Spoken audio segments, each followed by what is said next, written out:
Hello, my name is Anthony Morrow. I am the CEO of American Eagle Gold. We're a junior exploration company. We have two main assets.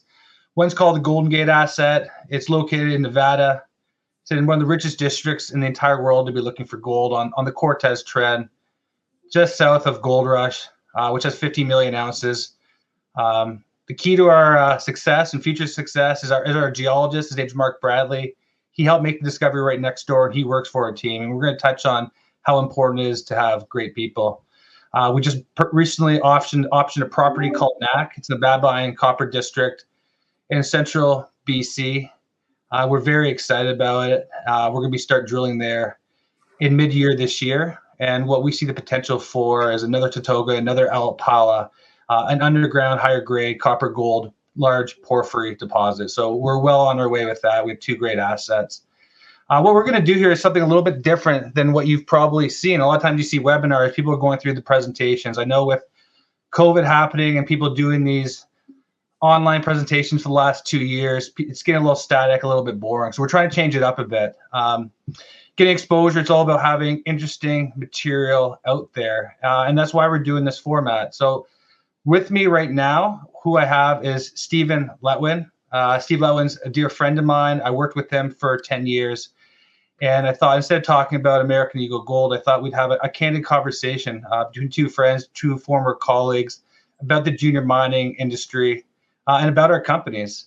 Both Steve and I work together as well. We help to run two junior mining companies, and both of them have assets in BC. So there's a lot of correlation between both of our work experiences in our current project. So let me give a quick introduction to Steve, and how we're going to do this is I'm going to talk to Steve. People know about me. A lot of it's the American Eagle Gold followers, and with us right now, we also have the Cassier Gold followers. So I've obviously just introduced myself, but Steve's the star of the show. So Steve Lewin, he worked at IAMGOLD. He was a CEO for 10 years, but he started his career, he did an undergrad at McMaster.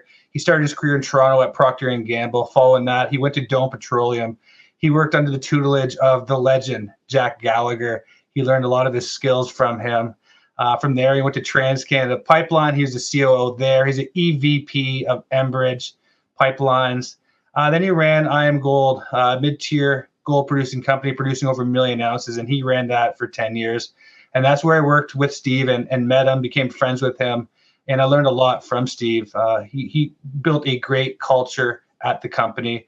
Extremely generous and very successful at IAMGOLD, and helped drive the big Côté purchase, which is a mine that's going to be going to production mid next year. Since he left IAMGOLD, he's been doing a lot of things. He's on the board of Frontier Lithium, but he's also the chairman of a company called Cassier Gold.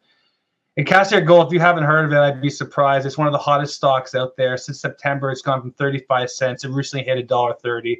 Right now, it's trading at $1.15, and I believe that's just the beginning. There's a lot of upside for Cassiar, and Steve's going to talk a bit about that story. So that's my introduction to Steve, and just want to add one more thing. Not only is Steve great on the business side, but he really does give back. He's an honorary colonel. He volunteered for UNICEF, United Way, big supporter of the young mining professionals. An all-around great guy. And I think the real key here is the people. And when you invest in a company, you got to trust the people that are running the companies. So this gives you, the listeners, an opportunity to really understand and get to know the leaders, and myself and Steve Lewin. They're trying to move these ships forward and deliver value for our shareholders at American Eagle Gold and Cassiar, which Steve helps to run. So Steve, thank you very much for jumping on this 6th webinar. Tony, it's my pleasure, and thank you for your kind words. Tony and I met, as he said, I guess it's now about 12 years ago. I got a call from the receptionist that there was this young guy waiting in the lobby with a Starbucks coffee for me. And I'd never met him before in my life, but he had done some homework and realized that I like Starbucks coffee. So sure enough, I went out there, and luckily I didn't have anything booked. And here's this young guy full of piss and vinegar, ready to work. And I thought, give him credit. He did some homework. He bought me a coffee, and the rest is history. Very entrepreneurial.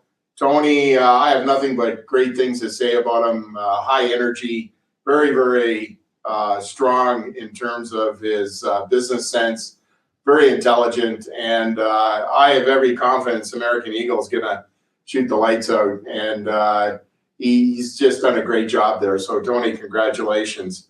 I want to just tell you that Cassiar and Tony and I have talked about this many times, really fits with the three key ingredients for success. And it doesn't matter which business you're talking about, but it's people, making sure you have the right people in the right slots, the jurisdiction, making sure that the jurisdiction is going to be friendly for exploration and development, and then the property itself.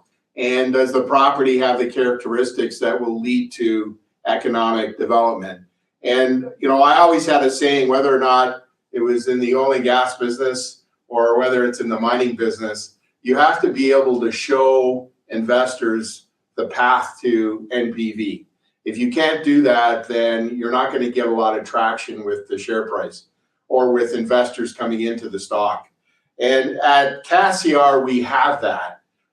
60,000 hectares in Northeast BC. It's a huge land play. And as my boss, my mentor, and my good friend, Fred Mannix, who's just a fantastically successful businessman in Western Canada, in Canada itself, he said to me many times, Steve, don't lose control of the whip. And what he meant by that is that, look, the best way you're going to be able to drive value is to make sure that you can keep control of the asset and move it forward. And at Cassiar, we've done that. And Marco Rock is just an outstanding president, CEO, highly driven. We have some fantastic people. David Reese, who you've heard about, Shirley Anthony, who joined us a number of months ago on the marketing side. I can't say enough about what Shirley's been able to do getting the name out there. And on the technical side, we've got people like Jorge Monroy from Hong Kong, very successful businessman worldwide, Michael Wood, Tyler Rice. The list goes on and on. But on the technical side, nothing but the best world-class people helping us analyze the property and put a program in place. Now, do you want to say something to, I don't know what the format is? Yeah, no, Steve, I'll touch on that. Thanks for getting into there. So you touched on there's three main parts of the stool. You have the people, you have the jurisdiction, and you have the property, which obviously Cassiar has. We believe American Eagle Gold has. And let's start first off with the people. So when we started our company, American Eagle Gold, we're located in Nevada. We're in a world-class jurisdiction. Cortez Trend, it's the future of Newmont and Barrick's future growth. But like a Lamborghini, if you don't have eyesight, that Lamborghini doesn't do any value. So you need that geologist, that person that is not only just a geologist, but has a history of success making discoveries. So Mark Bradley, he won the 2014 Thayer Lindsay Award, the Prospector of the Year, the PDAC Award. So we'll bring that to you. So who you have as a technical advisor is a legend, Douglas Kerwin. And Douglas actually won the Thayer Lindsay Award in 2004, 10 years before Mark Bradley. So how did you manage to attract Doug Kerwin, Steve Robertson, David Reese, James Maxwell to your company? Because I believe that's one of the big reasons for your turnaround and your recent success. It's all about relationships. And my thanks goes out to Jorge Monroy, as I mentioned, at Emerging Markets, Michael Wood. These individuals were absolutely instrumental in introducing the property to Doug Kerwin, to James Maxwell, to David Reese, and others who have joined the team. And I'm not hopefully exaggerating, but Doug Kerwin fell in love with this property. He's absolutely enamored with it. He sees a lot of similarities to other major deposits around the world that he has experience with. David Reese has done nothing but spectacular work around the technical side. Steve Robertson, as you know, had great success and continues to have great success in British Columbia. Balanced, very, very thoughtful businessman, brings a lot to the table. James Maxwell, unbelievable experience not only on the geological side, but on the engineering side. So we are blessed with world-class technical help that really has driven the program that we've seen, which, I think we hit 4 out of 10 times in terms of the top intercepts in North America in the last year. So the drilling results have been just really robust, positive, and has helped drive the stock, obviously. So you're located in BC. Let's touch on the jurisdiction. Our mandate as a company, it's the people, but also it's the jurisdiction. So I personally believe there's really 3 places to be located in the world. It's Australia, third, and Canada and the US kind of tied for first. Nevada specifically in North America and anywhere in Canada really is great. Because as you know, Steve, it's one thing trying to make a discovery. It's a lot of work, a lot of money, a lot of effort. It's the next thing losing that discovery for privatization by a country. Now, can you maybe give us some light on why you decided that you wanted an asset in BC, and whether you would only focus on these safe jurisdictions, or you think maybe you would go overseas to West Africa? Well, as you know, I spent a lot of time in West Africa. I spent a lot of time in South America. I spent a lot of time in Asia. I have nothing against any of those continents, countries, but obviously risk is a factor in where you want to develop a deposit. And I think it's intuitive that British Columbia, which is a very, very friendly mining jurisdiction as a province, has been extremely positive with respect to getting our permits. Like we're looking at 160 kilometers of property access roads. We're looking at a 30-person camp that's in place that's fully permitted. We have permits already in place and in hand for all the exploration that we need to do. We have a 300-ton-a-day mill that needs some work but can be put in operation very quickly. And we have 500,000 tons of tailings from previous drilling and production that's occurred, averaging grades between 1 and 1.25 grams a ton. And you know this from me in the past, infrastructure access is everything. We're not building $50 million roads to nowhere. We're already on a highway. We have a power line that goes through the property. The deposit's open in every direction. It's perfect for building a very economically attractive mine. And in terms of overburden, which can really eat your lunch, as you know, we literally have no overburden in North Cassiar. It's 15 kilometers of very high-grade bulk tonnage that can be mined extremely easily and economically. So do I have a preference of British Columbia, Canada over West Africa? Of course I do, because security, infrastructure, etc., is much, much less costly, much more attractive for the reasons that we all know. Yeah, thanks for bringing up the part about infrastructure. You're right. You could be located in Canada, but you could also be in the middle of the Arctic, not close to any roads, etc., and you're kind of out of luck. And again, that's what we were focusing on with American Eagle Gold. We're right next to the Cortez facility that Barrick runs, pretty much attached to them, access to road, people, water, etc. And the same thing with NAC, an old logging area, so everything's clear. And permits are important. You have 2 permitted areas on your property. When we do our drilling in June at NAC, looking for that underground copper gold porphyry, we're going to be staying at the logging camp nearby, which helps expedite those permits. So just as important as infrastructure, which helps you get your permits in the end. So and I'd be remiss without mentioning Chris Stewart's name, who's been on the board for some time, just outstanding guy, new CEO of Minto, who is in the north. He understands the mining business like the back of his hand. He's been very helpful. And when we did the acquisition of Cassiar back in 2019, he was instrumental in driving that, along with my brother, who is chairman. And I have to say, I have to give a shout out to my brother, who was past chairman. Without him, we wouldn't even be sitting here talking. Great leadership to get us into Cassiar, combining with Sheep Creek. Again, great leadership, great people. To your point, Tony, if you've got the right people, it's going to drive the investment the right way. So tell me about this, Steve. When you guys started as Margo Resources, you're a tungsten exploration company, lead and zinc, and then in January 2019, you made the purchase of Cassiar from Wild Sky, and it was fortuitous timing for you, Steve. January 2019, I think gold was around $1,280. As you and I know, we were at IM Gold for 7 years from 2012 to 2019. Gold did a sideways trade, averaging about $1,300. Right after you made that purchase, gold went up. It went to nearly $2,100 in less than a year. Tell us how you made that change and how you came across Cassiar, because it really is a great opportunity and a great property. Well, Tony, there's one guy that we've got to put out there that you and well know and you work beside at IM Gold. His name is Vincent Sun.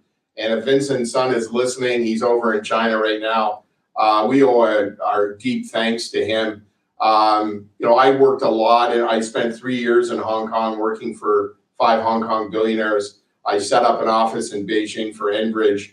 I have a very strong connection with China, Hong Kong, and with Vincent's help and assistance and the relationship we developed with Wild Sky. And these are great people. We still have a lot of Wild Sky ownership. We were able to talk to them about the fact that they had put a lot of money into Cassiar in 2007, 2008, 2009, did a lot of drilling, put a lot of infrastructure in place. And then to your point, gold went sideways and there was fatigue in terms of putting new money in. Call it good luck or good management, but the opportunity came up. My relationships with the Chinese, Vincent Sun's relationship with Wild Sky, my brother's leadership, Chris Stewart's leadership, Rob Durkett's leadership, Doug Foster, people that were on the board.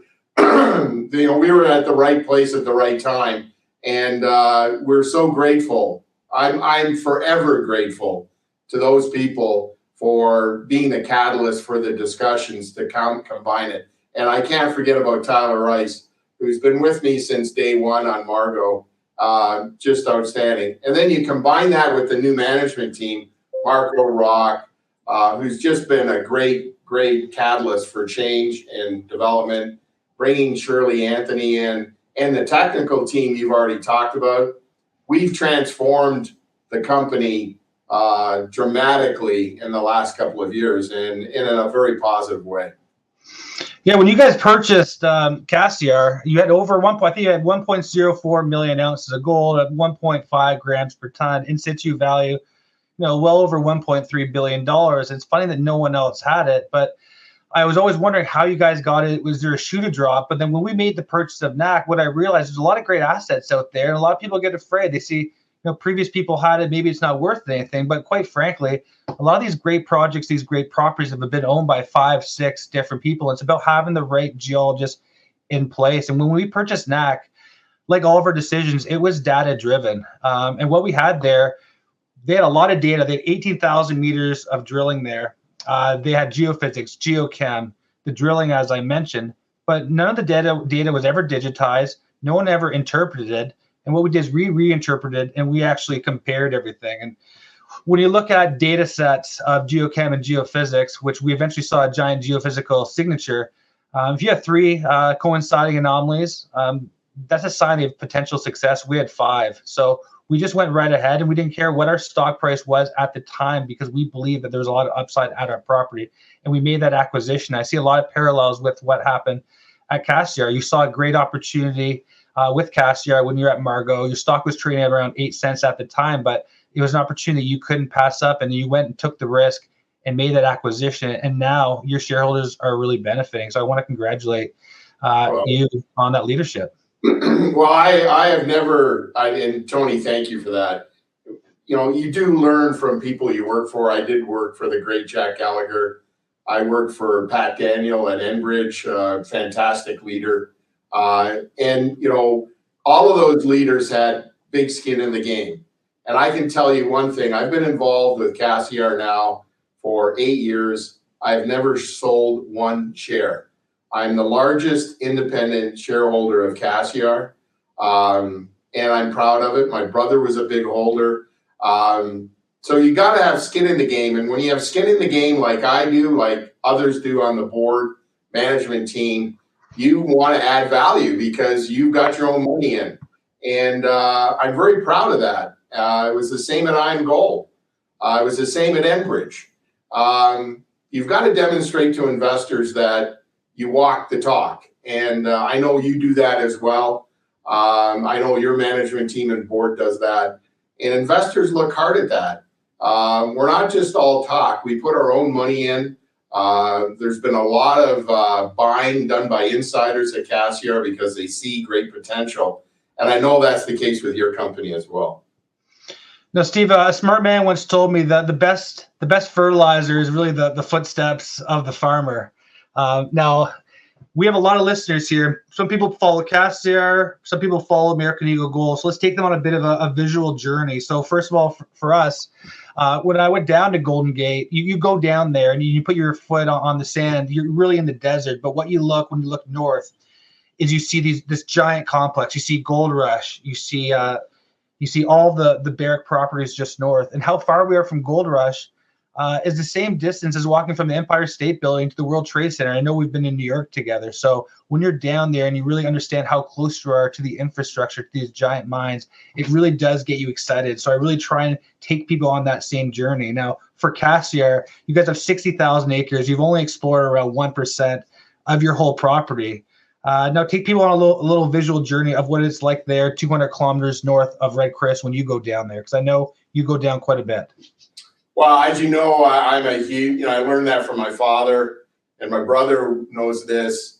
We grew up on a farm in Southern Ontario, a small, really cash farm that was, we were in partnership with a doctor from Buffalo with a much larger farm. But my dad always used to say, you got to walk the property to understand the property. So made 47 trips to West Africa when I was at Iron Gold, made over 60 trips to South America. And with respect to Cassiar, we do the same thing. You've got to walk the property. And one thing I will tell you about this property is that it's very accessible. It's about a 5.5-hour drive from Whitehorse. It's you can drive there easily given the road connections that we have. So we're not flying in, helicoptering in. We're not in any kind of danger with attacks from people in Northeast BC. And, let's remind ourselves again, British Columbia is one of the best mining jurisdictions, not just in Canada, in the world, in the world. So we are blessed with a great property, great access, and you're absolutely right. We walk that property all the time, and we're always looking for opportunities when we walk it. We've got a great northern exposure with the bulk tonnage, over 1 million ounces, as you said, inferred. And then the south side, where Doug Kerwin's really excited, in Table Mountain, some fantastic narrow vein opportunities where we've produced 15 to 20 gram a ton gold in the past, about 500,000 ounces. Just great expansion opportunity. Yeah, that's great. And especially with Taurus, with the bulk tonnage and then the high grade and the south, you guys have a huge opportunity. Now, a question I have for you and maybe some advice. It's one thing having a great geologist, a great property. The next step's really trying to get that exposure. You can sell, dollar ounce. Sorry, you can sell gold at the top of Mount Everest for $1 an ounce, but if no one's around, you're not going to sell any. Sometimes I feel like kind of batting my head against the wall because I think we have a great property and a great company, but it's about getting that marketing exposure, have people learn about you. Now, you guys did the Cassiar purchase in January 2019. That was 3 years ago. And it really took until September 2021 to really start having people know that you guys are out there. And from September 2021 till now, you guys have more than tripled in size. So what is your secret sauce to finally getting that recognition? Because you guys had a great property for a long time and nobody seemed to know. And I feel like we're kind of in that spot right now. Well, I'm going to give credit where credit is due. It's the people that came into the company, Marco, Rock, Shirley Anthony, the technical people we've already talked about. My brother Jim, who was a partner in a marketing company in Eastern Canada. without the changes that we made, and we needed to make them because we needed people that were going to be able to communicate the story in a much more effective and efficient manner than we had been doing it in the past. And I put my hand up as somebody that, I was CEO of I'm Gold, and I'm Gold came first. And my brother was instrumental in making sure that we got that young management team in place. And one of the titles on this is Old Guard versus New Guard. You're New Guard, Tony. I'm Old Guard. And we brought New Guard in. I mean, I'm hopefully not sounding like I didn't know what we were doing, but the energy that came with Marco and Shirley, with the people that Jorge Monroy bought, Michael Wood, that brought into the company, the James Maxwells, the David Reeses, what I would call the new guard into the company. It was like new blood. And as I say, I like to give credit where credit is due. The change in this company had nothing to do with me. It had to do with the people that we brought in at the time of the Cassiar purchase. And they were absolutely instrumental in getting the message out in a very clean, transparent way. And the drilling results obviously were very robust, very positive, and complemented the message. So my hat's off to the new team. So we formed the company and working at I'm Gold for a long time with you working at M&A. We wanted to create a company. We wanted to make a discovery, and I don't lie to investors. Investors ask us if we're planning to produce someday, and quite frankly, Steve, I would say it's probably not. We have smart geologists. Our job is an exploration company. We want to make a world-class discovery and create a liquidity event and a chance for our investors to make a lot of money, create shareholder value, and exit. So being a CEO of I'm Gold, a major mining producer, what kind of things were you looking for when you guys looked at junior mining companies? What was attractive? Were there certain milestones they had to have, certain amount of gold resources in the ground? And can you explain that? Very similar to Cote, which is transformational for I'm Gold. Looked at the size of the land position, looked at the access with respect to infrastructure, looked at the history of drilling. With Cassiar, there was absolutely a huge amount of core that hadn't been assayed. There was a lot of money that had gone into the deposit that hadn't been crystallized in the form of assays. And we knew we had a huge inventory of opportunity. And if that inventory happened to turn out positive, then we had ourselves a great value add opportunity to acquire it. And to the credit of Wild Sky, they saw the opportunity that was there with us, new team, able to raise money, able to do the exploration follow-up that they hadn't been able to do. And again, easy access, virtually no overburden, 1 million ounces that we thought for sure was verifiable and more. I firmly believe that the bulk tonnage side, the North Cassiar side, has upwards of 3 million ounces. And in terms of the south at Table Mountain, I don't have the expertise, obviously. Doug Kerwin's forgotten more about mining than I know. And when somebody like Doug Kerwin, who has the respect of everybody in the world, in the geological world, when he gets excited, like he has been about Table Mountain, it just gives me goosebumps because it tells me there's a lot of upside there. And it has a proven history, upwards of 500,000 ounces mined in the past at very high grade. This didn't escape us. So you put all that together, Tony, and the acquisition that was made, the combination that was made really with Wild Sky was a win for Wild Sky and a win for Margot at the time to create the new Cassiar. Thanks, Steve. Now, taking a step back, you're formerly CEO and president of I'm Gold. Major mining producer, and now you're the chairman of Cassier Gold, a high-flying junior gold exploration company. Tell us the difference of going from a major miner to a exploration company, and what kind of skills you took from being at a miner, what challenges you had, and what you've learned so far. Well, the first thing you have to realize with a junior is that you're not going to get the attention that you're looking for unless you've got outstanding drill results. And there's no substitute for grade. And we know that from our days at IAMGOLD.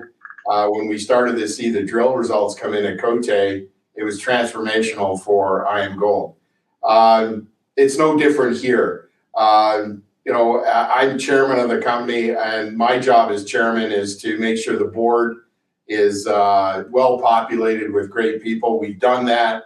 And to make sure that the CEO and CFO and the management team has the tools they need to move the project ahead. And so my job has changed quite a bit. I'm not on the front line, but I'm there to help. I'm a conduit for Marco, for Shirley, for Tyler, for the team to put all the pieces together. And again, we've got Steve Robertson on the board, Chris Stewart on the board, and others that have great experience, bring that to the table. Great advice from David, great advice from James, from Doug, etc., that drive us in the right direction. So I think we have all the ingredients there for success. I think we're seeing that. And, News at 11, our next drilling program, which I think is going to be more robust than last year, will start putting the icing on the cake.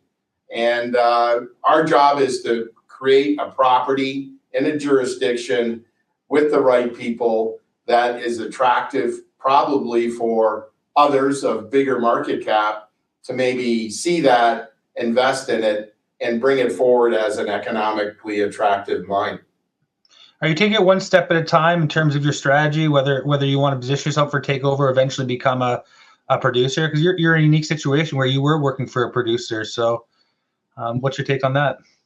I've seen so many juniors who maybe get in over their heads, get over their skis.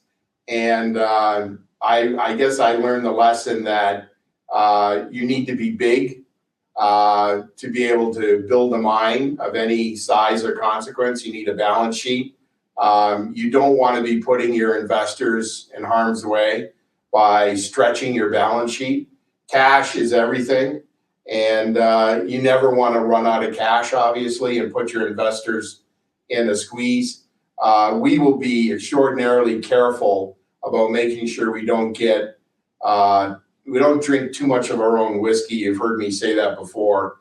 We're going to get the help we need to move this mine in the right direction for our shareholders. The shareholders are everything to me. I'm a huge shareholder. We're not going to do anything that materially dilutes value, and we're going to make sure we have the right support financially to be able to bring this mine forward. Yeah, that makes a lot of sense. Look, you look at the even the major mining companies out there, it's hard for them to even build a mine on time and on budget. So you want to stay in your own lane. You want to do what you do well with the Casey Gladwells, the Mark Bradleys, the skills that we have, which is to find that giant deposit and position yourself for success and shareholder value, which is eventually a takeover, and find that 3, 5, 10 million ounce deposit that I think American Eagle Gold and your company will also have in Cassier Gold. So, Steve, a couple more questions for you. Long term, where do you think the price of gold is going? I know a lot of people get these questions, but I'm just interested in your answer. Yeah, and let me answer that. And you mentioned the name. I want to just reinforce Casey Gladwin, who put us through a very rigorous drilling program last year. He's moved on or is moving on. I just want to give a shout out to him. He was outstanding. On your question on gold price, I mean, you and I have lived this. When I started at IAMGOLD, gold went from $1,100 an ounce to $2,000 an ounce. And, there was euphoria all over the place. And then it dropped back down. You remember this. I do. December 15th, 2015, it dropped to $1,057. And this comes back to my point about a balance sheet. You've got to have a strong balance sheet, and gold is very unpredictable. I'm like Rick Rule right now, who I have a lot of time for. I have a positive outlook for commodities, especially gold and silver. copper. I think these commodities are extremely undervalued right now. I think juniors are trading at unbelievable discounts. Mid-tiers are trading at 50, 60% discount to net asset value. It's insanely cheap. So to answer your question, I think gold, given the fact that we continue to print money, the world debt levels are beyond belief. I don't need to tell people on the line what that looks like. But you take a look at the U.S. That's printed $5 trillion in the last 2 years. It's mind-boggling. So I think fiat currencies are under pressure. I think gold has been a very, for 3,500 years, has been a great backstop for that. I think it will continue. Crypto's out there as a competitive investment for probably the younger generation. That's not to be overlooked. But gold, I think, is going to hold its own, and I think gold has the potential to go up through 1900 towards 2000. But just let me say it again. You can't count on it. We've all seen it go the other way. You've got to have the balance sheet to withstand this volatility and stay at the table. And if you can stay at the table in the gold business and be there for when you're going to have the runs that we've seen in the past, shareholders will make good money. Yeah, our company, we always have a plan. Always leave yourself 12 months of working capital, and you backwards a plan in from there. You want to make sure you stay alive and you keep on exploring. I found it interesting you brought up crypto. My take on the price of gold, I can't see it staying down for much longer, especially when you see the general market going up the way it is. You got to figure people have to diversify. And like you said, gold's been around for over 3,500 years, and it only makes sense to take some of that money out of the market off the table and put it in some safe assets like gold.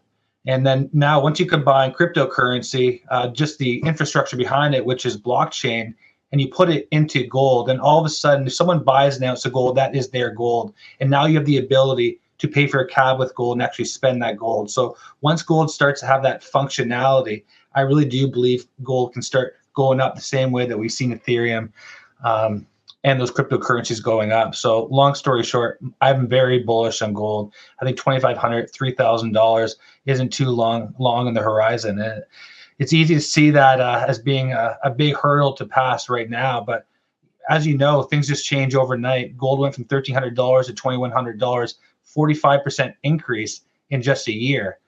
So you can easily see that again. And 50% increase from where we are right now is around $2,700. So I'm very confident long term. Now, Steve, we've taken almost 40 minutes here. We have a couple Q&A questions, which we've told the crowd that they're welcome to ask. I believe we just have 5. So do you mind if we just lightning through them? And we can not at all. Okay, so the first question was about the price of gold. We answered that. So Harvey Matthews, you have your answer. Jeremy asked, what's your expert opinion? What do you think major mining companies are looking for in junior exploration companies? You touched on that. So Steve, thanks for asking that. Thanks for answering that question ahead of time. So Tom, what is a 12 to 18-month plan for Cassiar? Drill out a resource of 2 million plus ounces and sell the company, or there is no or? So I guess to shorten that, Steve, what's the 18-month plan for Cassiar right now? We're going to have a much more aggressive drilling program based on the results from this past year, which were outstanding. So we've got some step-out drilling to do, additional step-out drilling to do in the bulk tonnage area. We have endless opportunities at Table Mountain, which is South Cassiar. So, depending on what availability we have from our financing, we drilled about 11,000 to 12,000 meters last year. I know Marco and the team would like to see that at a minimum doubled or higher. We've got all the challenges that you have and others with labor, with drilling opportunities in terms of contract drilling opportunities. But we think we've got a good handle on that. And so I would just say, we take it one step at a time. And we're not out there, I would say, trying to sell ourselves. We have attracted a lot of attention. There are a lot of interested parties in Cassiar without, breaking or breaching confidentiality. We have gotten the attention of some pretty large players because they're seeing the results. and we're in the best jurisdiction in the world with great infrastructure. Why wouldn't they be looking at it? So are we, going out there and aggressively trying to form partnerships? I would say we definitely are out there, but our major focus is to add value for our shareholders through the drill bit, and that's going to be our big focus in 2022. Thanks, Steve. The next question is from Eric Langlaw. That's actually for me, so I'll say the question, then I'll give the answer. He asked what the strategy is for 2022 for American Eagle Gold. So just touching what Steve said, it's one thing doing the marketing. It's all about the results. And as you saw with Cassiar, they're hitting great results. So they combine that with marketing, and people really start to pay attention. They're buying the stock. The stock goes up. So our plan, we went public in May. Our plan has always been it's to drill at our property at Golden Gate, and we started drilling in December. It took a bit of a break for the holidays, but we're drilling. We're 350 meters in the ground, and very soon we're hoping that we're going to get into lower plate rocks, the carbonates, where these Carlin type mineralizations like Gold Rush next door tend to be. So very soon we hope to be providing updates, and after that we'll be sending assays out. And as you know, Steve, these assays are very backed up. So by the time you send them, it's about an 8 to 12 week wait to get your assays. I don't know how you are with that, but we're seeing a lot of backup, especially in the Nevada area. Seeing the same thing. And as well, we don't want to be a one-trick pony. We want to diversify ourselves, and that's why we went after NAC. It was a data-driven decision. It was helped by a geologist who helped to find Grasberg, which, by the way, is the biggest, most profitable mine in the entire world. We raised $1.5 million, and we'll be drilling in June. So right now we're working on our permitting for NAC, and that kind of leads us to the next question. I guess that's for both of us, and specifically on the First Nations in BC. And Sean asked this. So how are the First Nations issues? So I'll answer it first, Steve. First Nation for us, it's all about engagement, being upfront and doing it early.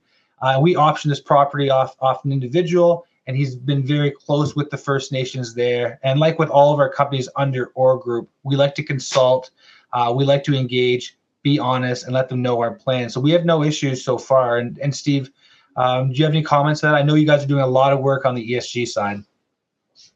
Well, two things. The guy that hired me at Dome, Rod Durkett, also was on our board. He did a fantastic job recruiting key people. He's since left the board, but I have nothing but thanks to Rod. And he worked very diligently with Tyler Rice, who is a BC resident. And I don't think there's anybody better at developing First Nation relationships than Tyler Rice. He's got the philosophy that you've got to walk the property. We're in constant communication with the First Nations. And look, you know this as well as I do. If you don't have trust, you don't have anything. And in order to gain trust, in order to develop trust, communication is key. And you've got to do what you say you're going to do. Tyler Rice is absolutely outstanding at that. And Rod Durkett did a phenomenal job for us, recruiting people that were like-minded. So again, a great combination. We have now Steve Robertson on the board, who has just enormous experience with this. And we also, you and I, did a lot of work with Matagami First Nations, Flying Post at Cote. 7 years of good work with Chief Chad and putting an IBA in place. This wouldn't be anybody's first rodeo. And right at the top of the list for us is the relationship with First Nations. It's important, it's critical, it's just good business. And I'm very, very pleased about the relationships that we have. Well, Steve, it sounds like you're doing a good job, and I never had any doubt. It looks like all the questions are answered. So I'm going to wrap it up. So do you have anything last parting comments you want to make to the crowd, the Cassiar followers, the American Eagle Gold followers before we let you go? Well, I think American Eagle's in great shape. You've done a great job, and you've got a great team, and you're making great progress. And as far as Cassiar goes, I couldn't be happier with the direction, the leadership, the technical support we're getting right across the board. And we have a lot of people to thank. I'm going to apologize if I forgot somebody. But I couldn't be happier, Tony. And I really want to thank you for giving me the opportunity to talk about it today. Yeah, thanks a lot, Steve. So just to sum everything up, I want to thank Stephen Lewin, chairman of Cassier Gold, for joining. It's traded on the TSX Venture GLDC. It's a high-flying company. They've had a lot of recent success. They're doing very well. And I work for American Eagle Gold, and the CEO. It's traded on the TSX Venture on AE. Steve, again, is a friend, a former colleague. And the reason why we wanted to chat, we wanted to give people some relevant expertise and conversation on the mining industry, as well as the parallels between our two companies. The most important things of a company, a junior exploration company, I believe American Eagle Gold, and I'm sure Steve believes at Cassiar, is the people, the property, and the location. And with American Eagle Gold and Cassiar, we have all of them. Both of our main assets are located in BC. There's drilling happening. There's a lot of future news to be coming out. So thank you very much for everyone for attending. And Steve, I'm sure you're the same way. People have any questions, they want to follow up, you can find their emails. Please feel free to contact. I always have time for current and potential investors. And Steve, I know you do too, correct? All the time. So thank you very much, everyone. And Steve, thank you very much. American Eagle, Cassiar Gold, signing out. Thanks, everybody.